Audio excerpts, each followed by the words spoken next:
Lydia and I met thanks to a quiz, the multiple-choice OkCupid personality assessment, which asks for your thoughts on matters like would a nuclear holocaust be exciting? That's a no from me, and then matches you with those you're least likely to hate. Our first date was for drinks on a Monday night after a workday I had spent trying not to throw up from anxiety. It would be my first ever date with a woman, made approximately 10 days after I came out to friends as not straight, but I'll get back to you on exactly how much. At the age of 28. I had sent Lydia the first message, asking to read the gay Harry Potter fanfic she had mentioned in her profile. She asked me out shortly afterward. I was excited to meet her, but it was all happening so fast, if you don't include the 28 confused years preceding it. Until then, I had assumed I was straight. I was just really bad at it. I'd never had a boyfriend or even slept with a man, and I didn't particularly like going on dates with men or hanging out with them, but I thought that was normal. All of my friends constantly complained about the guys they were dating. I knew I was doing something wrong but didn't know what. Sometimes I asked my friends for help. When they weren't available or got sick of me, I turned to another lifelong source of support and comfort, the multiple-choice quiz. My habit started in middle school, in the backs of magazines like Cosmo Girl and 17 and Teen Vogue, where short quizzes promised girls guidance on issues ranging from "Does he like you?" to "How much does he like you?" Each Valentine's Day in high school, our first period teachers would pass out Scantron forms for a service called Compudate, which promised to match each hormonal teenager with her most compatible classmate of the opposite sex, without regard for the social consequences. I, not popular, was matched with Mike P. Extremely popular, and he was nice about it, but it was humiliating for us both. College graduation is the natural end of most people's association with the multiple-choice quiz, but I couldn't stop taking them. The older I got, the less confident I felt in how well I knew myself, and the more I looked outward for anything that might provide clues. In retrospect, maybe I should have known who I was the first time I went looking for a quiz called "Am I Gay?" But I didn't. The selection of sexuality quizzes available on today's internet is vast. But when I first looked, in 2010, desperate for answers to my perpetual singlehood, online quizzes were still surprisingly amateurish, often using irregular font sizes and clip art. I remember politically incorrect and leading questions, such as when you think about the type of person you want to marry, do they have short hair, like a man, or long hair, like a woman? One quiz took my lack of interest in driving a pickup truck as definitive evidence that I was not, in fact, a lesbian. I remember knowing what the answer would be before finishing every quiz. It was always exactly what I wanted it to be. If I took a quiz seeking reassurance I was straight, I would get it. If I took a quiz wanting to be told I was gay or bisexual, that would be the conclusion. But no result ever felt true enough for me to stop taking quizzes. Eventually, I gave up. And I figured that if I were anything but straight, anything but normal, I would have known when I was much younger. I moved to New York, where I dated one man for a few weeks before he dumped me, and then repeated that scenario with another man. I attributed my dating failures to generic incompatibility and the inestimable shortcomings of the male sex. I vented to my therapist, and dumped my therapist, and then got my new therapist all caught up. Throughout, I worked at BuzzFeed, making quizzes. Quiz making was a relatively tedious process, especially then, when the content management system was buggy and public interest modest.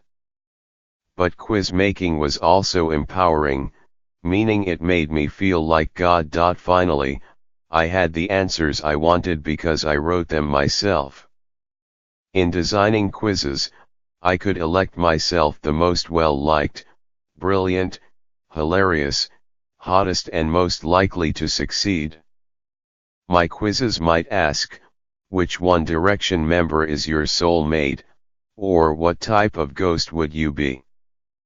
But I already knew what I wanted those answers to be, and my quizzes simply bore them out.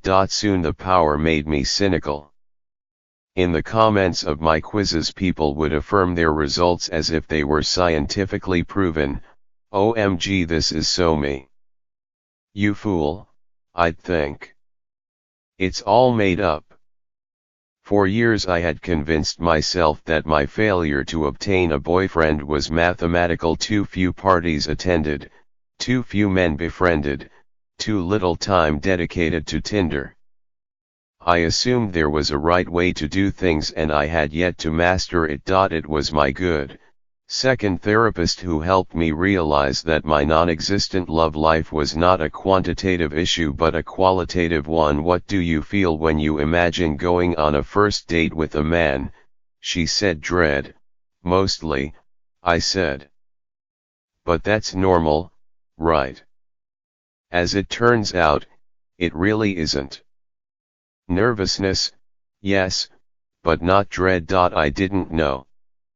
I didn't know I could try something new before knowing I wanted it. On and off throughout my 20s I had wished I were gay because then I would have an explanation for why men and me didn't mix romantically.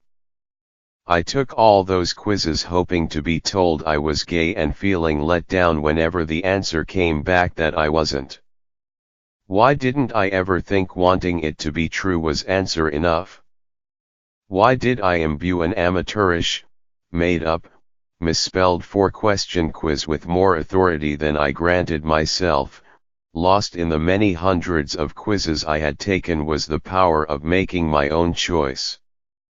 Finally, at 28, I realized I could, if I wanted, be different from the person I had been told I was. So I came out, tentatively. I joined OkCupid and answered the personality questions to the best of my ability. Finally, in the right dating pool, I used my old friend, the quiz, as a life vest. When I saw someone I was drawn to, I did not study our compatibility, seeking out our mismatched traits. I just sent her a message. And when, after a back and forth, she asked me out, I said yes, not because I thought I should, or because doing so was the first step on the correct path forward. I said yes because I wanted to. My first date with Lydia lasted 4 hours. It was not my longest first date ever, but by far my best. And when we said goodbye, tipsy and starving, both of us having been too nervous to acknowledge the human need for nourishment, I didn't consult the internet about what the next move should be or who should make it. I texted her as soon as I was in my apartment. 6 excruciating minutes later, she texted me back. We went out again a few days after that, and the next day, and soon more days than not. A few months into our relationship, Lydia suggested we look up our compatibility on a website that gives you a relationship prognosis based on you and your partner's birthdays. Sure, I said, like an idiot. Unsurprisingly, I was let down by the results, which stated that while my girlfriend and I were romantically compatible and complementary in nearly every category, we weren't especially well suited to marriage. To recap, this assessment was based on nothing more than our 2 birthdays. And yet it briefly derailed my life. Lydia patted my shoulder. She had learned a lesson, too. Never again would she send me a link to a so-called fun love forecasting quiz. We both now know better. At every stage of our relationship, Lydia and I have moved forward, and said yes, because we wanted to. There is no objective, all-knowing source of guidance on the internet that can tell you who you are and what you want. I can tell you this: if you have a question, and especially if you find yourself asking the same question for 5 years or more, chances are good you already know the answer.